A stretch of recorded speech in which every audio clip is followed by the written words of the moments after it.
Welcome back to Brush Up Your Game, and today we are continuing on the Cosmic Encounter Power Showdown bracket. Our first matchup today, Hypochondriac versus Pickpocket.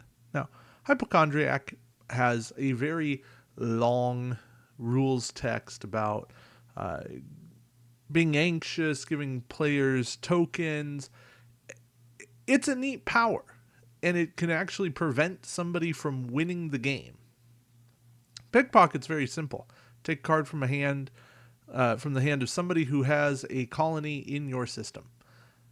And as much as I like the extensive nature of Hypochondriac, I'm just going to give it to Pickpocket here. Sometimes simple is better. And that's just where I'm going here. Now, Alien versus Gorgon. Yes, I understand I'm going a little out of order here. But Alien's a power, well, in a way, a misnomer, because they're all aliens. So how alien do you have to be for a bunch of aliens to call you alien? Well, that is the question. And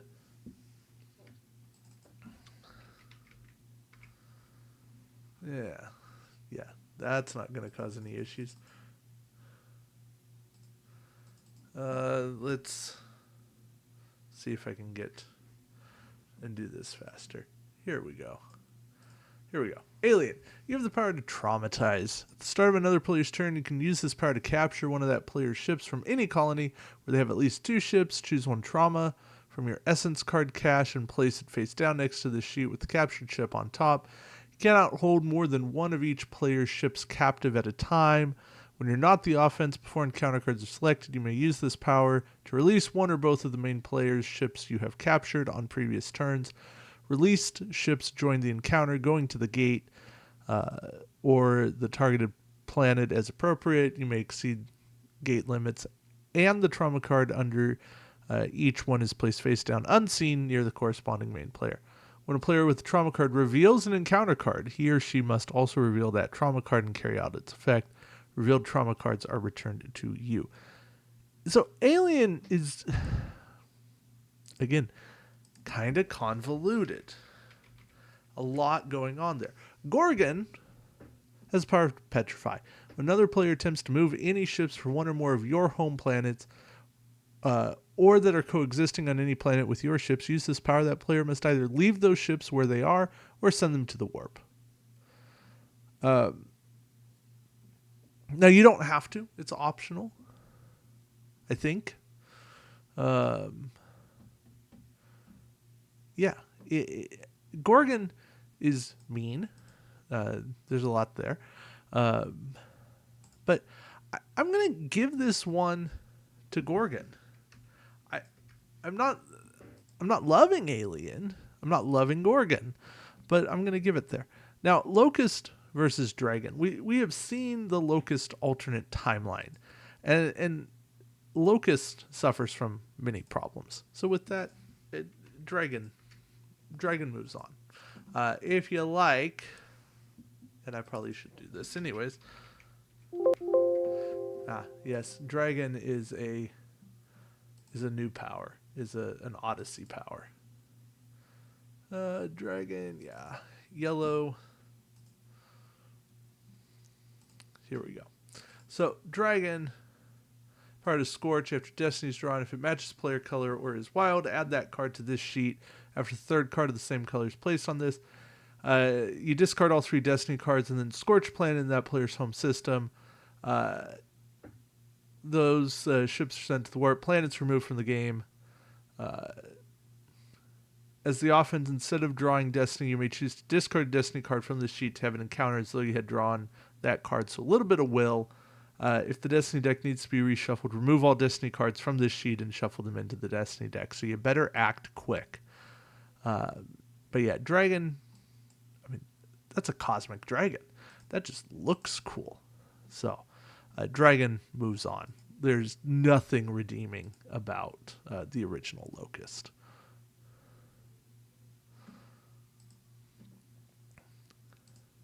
Now, Dragon versus Gorgon, I would rather have dragon.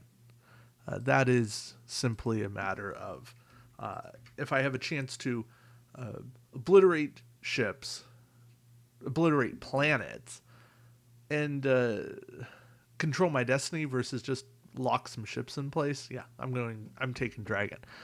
Now, barbarian versus pickpocket. This is taking one card. This is potentially taking all the cards. We're taking barbarian. Now, barbarian versus dragon.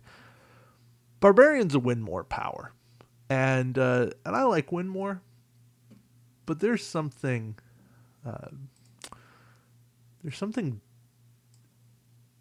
strategic about dragon. You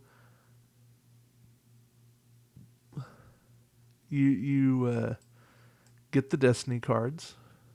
You don't get the specials, but you get the destiny cards. You scorch planets.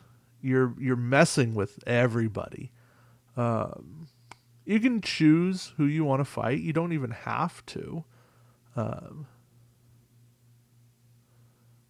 And it's just, how do you act? And dragon has a bigger impact on how you win the game. So dragon is going to advance over barbarian. Okay, roach versus sapient. Now, roach is another one that uses extra ships. You get these extra ships when you're determined to be the defense during another player's turn. You may use this power to place up to 4 ships from the sheet among the planets in your home system. Whenever a roach ship would be sent to the warp, it's placed on the sheet instead. Yeah, so basically, you just get more ships. That's roach. You multiply like cockroaches. Sapient. Each time you win an encounter as an ally, you get tokens, and you're going to get stronger for having these tokens. So,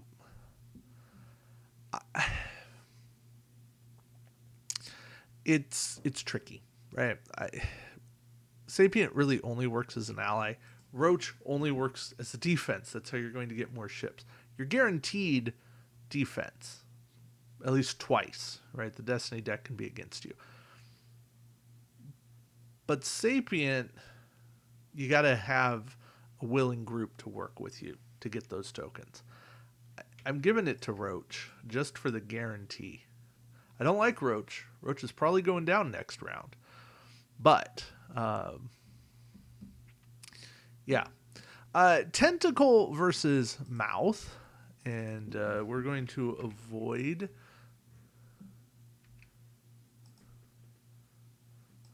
other thoughts here. So Tentacle comes in Alliance, which means I got to go pull up that page. There we go. All right. Tentacle. You have the power of appendages. As main player ally, after encounter cards are revealed, use this power. Choose one revealed encounter card that has numerical value, including morph. Add each of the value's digits to that site's total. For example, if you reveal an attack 15, add 1 and 5 to the card's total. So you do 15 plus 1 plus 5, gets you to 21. Cool little simple math. Even an 8. 8 becomes 8 plus 0 plus 8 is 16. What's the best card you can do? 40 is still 44. 23 is 23 plus 2 plus 3 is 28. Yeah. I don't know. The 15's not bad. Something like an 18 would be nice. That gets you up to 27. Anyways, Tentacle, nice power. Mouth, which I want to think is... No, that's from Storm. See, I have this mental block on Storm, even though I was a beta tester. I have a block. Mouth, you have the power to gobble. As main player, after alliances are formed, whenever a card would be placed in the discard pile by the opposing main player or one of that player's allies, use the power to gobble up the card instead. You put it face down on the sheet. At the end of resolution phase, if there's 5 or more cards on the sheet, use the power to belch one of those cards back up, placing it in your hand, and the rest of the cards are removed from the game. So you're making cosmic quakes more likely to happen. I don't know. Mouth is weird. Tentacle is useful. So Tentacle is going to move on. And I'll say the same thing. Tentacle is useful. Roach is dependent on a lot of other stuff happening. So Tentacle gets to move on. Volch. I enjoy Volch. I know there's people out there who despise Volch. I enjoy Volch. I think Volch is up there with Mesmer. I love artifact control. And being able to use artifacts again, I like that aspect of the game. Ethic is all about getting compensation. You can take some of it from the deck instead of your opponent. You get to use it every time you're a main player, and you lose as long as both players reveal attack cards. Or you reveal and negotiate. You still get the compensation that way. But if you lose the encounter and you play an attack card, you're trying to win, you still get it even if you don't. It's kind of like, what's not to like? Both of these are good powers. I'm moving Volch on. And it's a tough call, but I like them. Now, Machine is controversial. I have not removed it from my set of powers. I am close to removing it from my set of powers. I just don't like we're going to go a long time. Gremlin is new. And Gremlin. There we go. Gremlin, you have the power to meddle like a gremlin would. Don't feed him after midnight. At the start of each player's turn, you draw a hazard card from the hazard deck and place it face down on the sheet. At the end of the Destiny phase, if no hazards were drawn during this encounter, you may use this power to play a hazard from the sheet before the hazard deck discard pile is shuffled. To reform the hazard deck, discard all hazards on this sheet. Yeah. Gremlin meddles.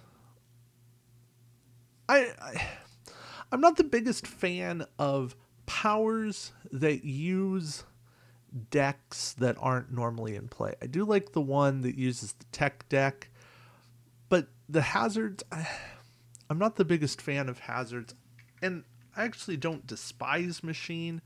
I'm not the biggest fan of it, but I'm going to say right now, Volch beats Machine. If I have to play, I'm taking Volch.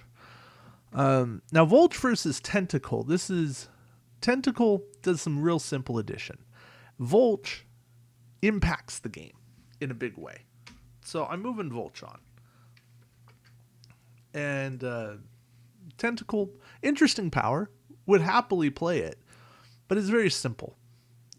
There's a reason it's green, and perhaps Cosmic could even have 5 colors. You could have like intro game powers be one color. You could have the standard then green, yellow, red, and then purple complexity powers. I don't know what's easier than green. Maybe it's blue alert. But yeah. Tentacle, very, very, very simple. So, Dragon versus Volch in the round of 32. And that's going to wrap it for this video. See, we are moving faster. I like it. I like the pace that's happening now. So, thank you all for watching. Until next time, keep brushing up your game. Take care.